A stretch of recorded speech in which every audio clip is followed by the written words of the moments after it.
Anexinet is a CRN Triple Crown winner. They're one of HPE's top 20 platinum partners in the U.S., and they've been selected as one of the best places to work for the last 7 years by the Philadelphia Business Journal. Anexinet is empowering what's next. Hi, I'm David Davis from ActualTech Media. I'm here at the headquarters of Anexinet, and I'm talking with Mr. Ned Bellavance. He's the Director of Cloud Solutions. How you doing, Ned? I'm doing well, David. How are you? I'm great. So we've been talking a little bit about hyperconvergence, what it is and how it helps.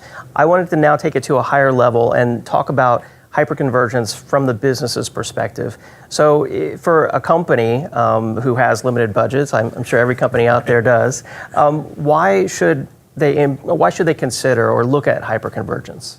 All right, so there's a number of different factors there. The first thing is reducing costs. So generally speaking, storage directly attached is going to be less expensive than storage in a SAN. So if you're moving to a hyperconverged platform, your storage costs necessarily drop. Another thing to consider is the cost of standing up new things, your efficiency. Hyperconverged generally moves at a faster pace, and it can reduce some of the complexity and red tape around provisioning new hardware and new infrastructure to support the applications you want to run. Okay. So, I mean, the SAN has traditionally been the most expensive single piece of infrastructure in the whole data center. And when the maintenance contract comes up on it or when it's end of life, it's a major stress point and capital expenditure at many companies. So you're saying hyperconvergence can make that whole thing easier, perhaps just eliminate that whole process, right? In some cases, yes. I think every enterprise is going to need some sort of shared storage. But that doesn't necessarily have to be the high-priced SAN that you have today. And if you are coming up on that end of contract or end of life for your SAN, looking at hyperconverged could be a really good move. Another thing to consider is if your SAN is filling up and you need to add additional storage for a new project or a new application, maybe you take a look at putting in hyperconverged infrastructure as opposed to adding more capacity to that SAN.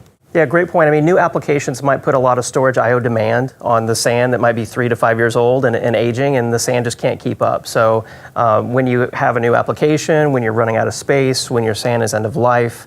But what about the SAN admin and the SAN managers and groups out there, the SAN silos? Should they be scared for their jobs? Absolutely not. Yeah. So technology is always changing, and I think that any good admin is always changing their skill set to match what's in demand. So storage isn't going away.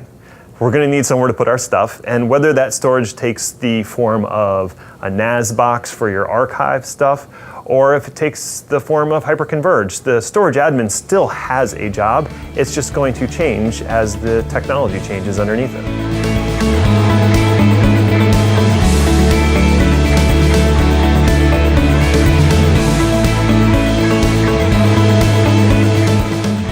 To learn more about Anexinet, visit anexinet.com.